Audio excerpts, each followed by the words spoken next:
আসসালামু আলাইকুম dear viewers. এখন আরেকটি ইনফিনিটিভ লেসন নিয়ে আপনাদের সামনে হাজির হলাম। তো চলুন দেরি না করে লেসনটি শুরু করা যাক এবং এই লেসন কি রয়েছে তা প্রথমে একটু জেনে নিই। অ্যাম্বিশন টু আকাঙ্ক্ষা, প্ল্যান টু কোনো কিছু পরিকল্পনা করা, অ্যাটেম্পট বা ইফোর্ট টু অর্থে চেষ্টা করা, চেষ্টা। আচ্ছা, অ্যাবিলিটি টু এগুলো সব কিন্তু নাউন, কোনো কিছু সক্ষমতা। ডিসিশন টু অর্থ সিদ্ধান্ত, কোনো কিছু করতে সিদ্ধান্ত। ডিটারমিনেশন টু হচ্ছে সংকল্প। এগারনেস টু আগ্রহ, উইলিংনেস টু প্লাস ইচ্ছা বা সম্মতি। ফেইলিওর টু বা অফার টু প্রস্তাব, ফেইলিওর টু কোনো কিছু করতে অসমর্থ। প্রমিস টু অর্থ কথা রাখা। উইশ টু, ডিজায়ার টু অর্থ হচ্ছে আগ্রহ বা ইচ্ছা প্রকাশ করা বা করা, এরকম কিছু একটা।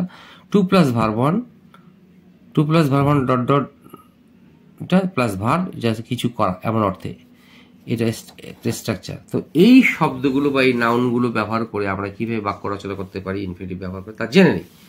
প্রথমটি হচ্ছে অ্যাম্বিশন টু, তারপর হচ্ছে অ্যাটেম্পট টু, অ্যাটেম্পট বা এফোর্ট টু। এক নম্বরটা দেখে আমরা, বিদেশে যাওয়ার আমার এই একটা আকাঙ্ক্ষা পরিকল্পনা আছে, তাহলে কি I have an ambition, I have an ambition অথবা আই হ্যাভ এ প্ল্যান, কোথায়, টু গো অ্যাব্রড, বিদেশে যাওয়ার একটা পরিকল্পনা রয়েছে। আচ্ছা, বুঝাতে পেরেছি।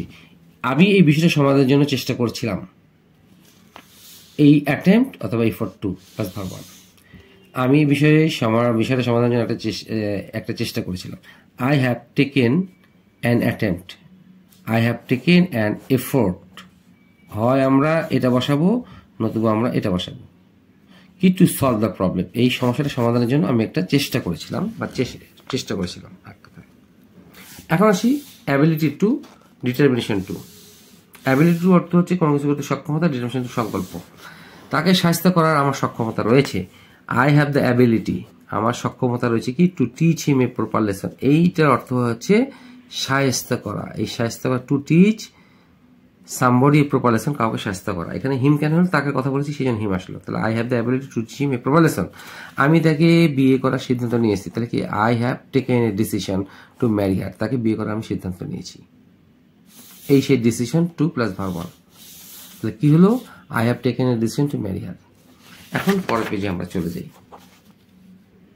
পরের পেজে যাওয়ার আগে আমরা দেখি ইগারনেস টু হচ্ছে আগ্রহ, উইলিংনেস টু ইচ্ছা বা সম্মতি। তার পিকনিকে যাওয়ার আগ্রহ বা ইচ্ছা আমাদেরকে আনন্দিত করেছিল। হার এগারনেস টু অথবা her willingness to go on study to, go on study to শিক্ষা সফরে যাওয়া, হ্যাঁ, পিকনিকে বা শিক্ষা সফরে যাওয়া। কি, মেড আস হ্যাপি অথবা মেড আস প্লিজড, আমাদেরকে অনেক আনন্দিত করে। এই মেড আসের পর আমরা হয় হ্যাপি দিব নতুবা প্লিজ দিব। আচ্ছা, এখন হচ্ছে failure to, failure to, failure to, হ্যাঁ, আরটা হচ্ছে অফার টু। ফেইলিওর টু অকৃতকার্য, আর অফারটা হচ্ছে প্রস্তাব। এখন দেখি 6 নম্বরটা দেখি। তার পরীক্ষার পাশের ব্যর্থতা আমাকে সবাইকে হতবাক করেছিল।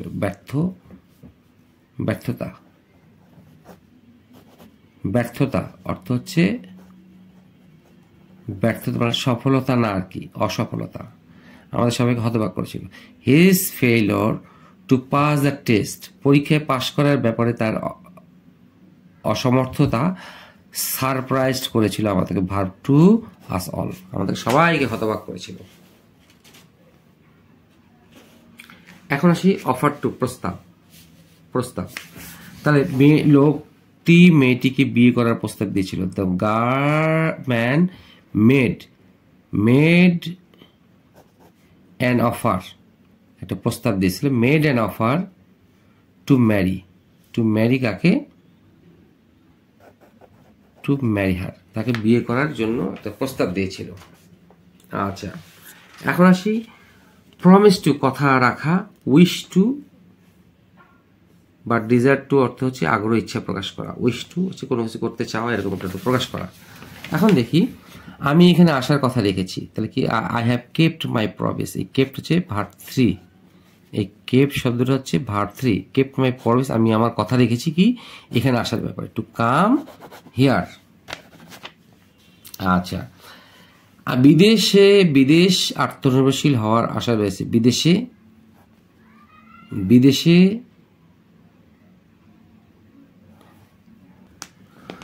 আমার আত্মনির্ভরশীল হওয়ার আশা রয়েছে, মানে আমার একটা আশা আছে যে আমি আত্মনির্ভরশীল হব, এরকম একটা অর্থ রয়েছে। আশা রয়েছে, আশা ছিল।